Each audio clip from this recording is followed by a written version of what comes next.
ကောင်းလေးတယောက်ကကုမ္ပဏီတစ်ခုကိုအစားတောက်လာပို့ခဲ့ပါတယ်။သူမကသူမနဲ့ရုပ်ချင်တစ်ထက်တဲ့တူတဲ့စရုပ်တရုပ်ကိုတွေ့လိုက်ရပါတယ်။သူတို့နှစ်ယောက်အတူတူရက်လိုက်တဲ့အခါမှာတော့လုံးဝကိုခွဲခြားလို့မရအောင်တူညီနေခဲ့ပါတယ်။သိပ္ပံပညာရှင်ကကောင်မလေးကိုမြင်လို့စရုပ်အဖြစ်ဟန်ဆောင်ပေးဖို့အတွက်ဒေါ်လာ9သိန်းနဲ့ချက်ချင်းကမ်းလှမ်းလိုက်ပါတယ်။တကယ်တော့အဲ့ဒီစရုပ်ဟာအမျိုးသားတယောက်အတွက်အထူးပြုလုပ်ပေးထားတာဖြစ်ပါတယ်။အဲ့ဒီအမျိုးသားမှာထူးဆန်းတဲ့အခြေအနေတစ်ခုရှိနေပါတယ်။သူကအမျိုးသမီးတယောက်နဲ့ထိတွေ့လိုက်တိုင်းဓာတ်မတည့်တဲ့လက္ခဏာတွေဖြစ်ပေါ်လာတတ်ပါတယ်။ဒါကြောင့်သူကသိပ္ပံပညာရှင်ကိုပတ်စံပေးပြီးစရုပ်ရည်စည်းတယောက်ဖန်တီးပေးဖို့တောင်းဆိုခဲ့တာဖြစ်ပါတယ်။အမျိုးသားလာစေယုရဲ့ဂျောဘက်ကဇစ်ကိုတတိထားမိလိုက်တဲ့အခါမှာတော့စေယုကိုလှည့်ခိုင်းလိုက်ပါတယ်။သိပ္ပံပညာရှင်ကဒါဟာအစင်းမြင့်စွန်သိပ္ပံနည်းကျဒီဇိုင်းဖြစ်တယ်လို့အမြန်ရှင်းပြလိုက်ပါတယ်။အဲ့ဒီအချိန်မှာအမျိုးသားကဖုန်းတကောလက်ခံရရှိပြီးထွက်သွားခဲ့ရပါတယ်။သိပ္ပံပညာရှင်ကတော့သူတထေးထစ်တော့မယ်လို့တွေးလိုက်ပါတယ်။သူကစေယုကိုအခုချိန်ကစပြီးအမျိုးသားရဲ့ညွှန်ကြားချက်တွေကိုလိုက်နာဖို့အမိန့်ပေးလိုက်ပါတယ်။မထင်မှတ်ထားစွာပဲစေယုကလှည့်ပြီးသူ့ကိုထိုးလိုက်ပါတယ်။စေယုကသူ့ရဲ့စနစ်ထဲမှာနာခံခြင်းဆိုတဲ့ရွေးချယ်စရာမရှိပဲစင်ခေါ်ခံရရင်ပြန်လဲတိုက်ခိုက်ဖို့ဆိုတဲ့ရွေးချယ်စရာပဲရှိတယ်လို့ပြောလိုက်ပါတယ်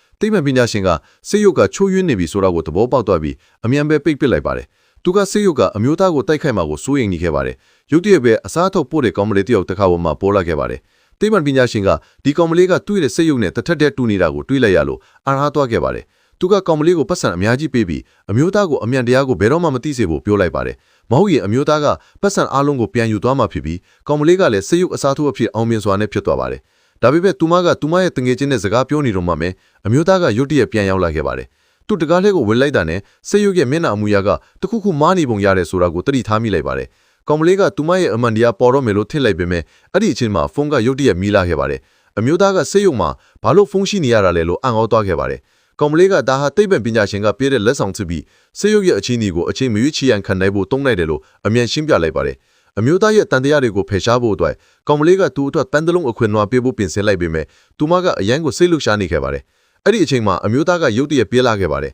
။သူကဒီစေယုကအရန်ကိုထူးဆန်းစွာပြုမှုနေတယ်လို့ထင်ခဲ့ပါတယ်။ကောင်မလေးကဘာလို့အဲ့လိုထင်ရတာလဲလို့သူ့ကိုမေးလိုက်ပါတယ်။အမျိုးသားကသူမရဲ့အပြုအမူအမျိုးမျိုးကလူသားဆန်လို့လေလို့ပြောလိုက်ပါတယ်